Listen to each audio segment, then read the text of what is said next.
पतंजलि योगपीठ के महामंत्री आचार्य बालकृष्ण का जन्मदिन मनाते हुए जड़ी बूटी दिवस के रूप में उनका जन्मदिन मनाया गया।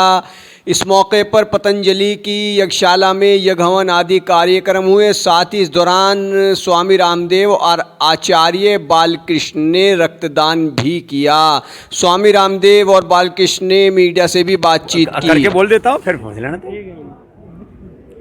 आज पूज्य आचार्य श्री बालकृष्ण जी महाराज जी का जन्मदिन है और उनके जन्मदिन को हम जड़ी बूटी दिवस के रूप में मनाते हैं और कम से कम 1 करोड़ से ज़्यादा पेड़ पौधे, जड़ी बूटियाँ, गिलोय, आंवला, अश्वगंधा, नीम, तुलसी, एलोवेरा पूरे देश में हम वितरित कर रहे हैं। हमारे करोड़ों करोड़ों कार्यकर्ता इस काम में लगे हैं और हम ये मानते हैं कि ये सारी जड़ी बूटियाँ हर्षित हैं, आह्लादित हैं कि एक युग नायक, एक युग पुरोधा, वो उन आयुर्वेद की जड़ी बूटियों के द्वारा करोड़ों लोगों के उपकार में लगा हुआ है। और इस समय जब चारों ओर मानवता पर बहुत बड़ा संकट है कम्युनिकेबल, नॉन कम्युनिकेबल डिजीज़ का, bacterial, viral, fungal disease, lifestyle disease, genetic disease और इनक्योरेबल डिजीज़ चारों ओर से मानवता के लिए एक बहुत बड़ा कहर बरपा रही हैं। ये रोग रूपी शत्रु चारों ओर घात लगाए बैठे हैं। ऐसे समय में ये गिलोय, ये तुलसी, ये आंवला, ये एलोवेरा, ये नीम, ये जीवनदायिनी जड़ी बूटियां हैं लोगों के लिए। और घर घर में जब ये जड़ी बूटियां होंगी तो ये जो मेडिकल टेररिज्म पूरे देश में चलता है, इससे देश बचेगा। एक एक आदमी छोटी छोटी बीमारियों के लिए 5, 10, 25, 50 लाख रुपए खर्च कर देता है और तब भी कई बार जीवन नहीं बच पाता है।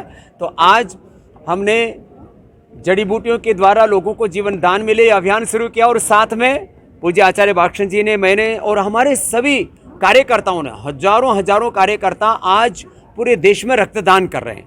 तो ये रक्तदान, ये जड़ी बूटियों का रोपण और अंगदान के लिए मैंने और पूज्य आचार्य श्री ने, हमने खुद अंगदान किया हुआ है, जीवन दान किया हुआ है कि हमारा ये देह दान, कि जो कुछ हमारा जीते जी इस देश के काम आए, दुनिया के काम आए, सारे संसार के कल्याण के काम आए और हमारे जाने के बाद भी ये हमारा शरीर किसी को काम आए, इसलिए हमने देह दान भी किया हुआ। और हम सबसे आह्वान करते हैं, जड़ी बूटियाँ लगाएं, रक्तदान करें, अंगदान करें, जीवन दान करें। और ये सारी सृष्टि तो दान से ही संचालित हो रही है, सारी सृष्टि सबको दे रही है। तो हम भी अपना सहयोग दें इस सृष्टि को सुंदर बनाने में। और इसी के लिए हम प्रकृति, संस्कृति और साइंस की त्रिवेणी संगम के साथ पतंजलि योगपीठ से ये सारे विश्व के कल्याण का अनुष्ठान चला रहे हैं। अपने जीवन की रक्षा के लिए हम जड़ी बूटियों का संरक्षण, संवर्धन करें। और अभी वर्षा का मौसम है तो पूरे देश के सभी नागरिकों से, सभी भाई बहनों से हम आग्रह करते हैं कि प्रयास से जड़ी बूटियाँ लगाइए, प्रयास से योगाभ्यास, प्राणायाम करिए, तो प्रयास से बीमारियां दूर भागेंगे। यदि आप जड़ी बूटियों के पास नहीं जाएंगे, योग का आश्रय नहीं लेंगे, तो फिर बीमारियों का आश्रय आप बनेंगे। तो बीमारियों के आश्रय बनने से बचने के लिए जड़ी बूटियों का आश्रय हम सब प्राप्त करें। इसके लिए आप सबके से आह्वान भी और आप सबके लिए शुभकामनाएं। चलो भाई।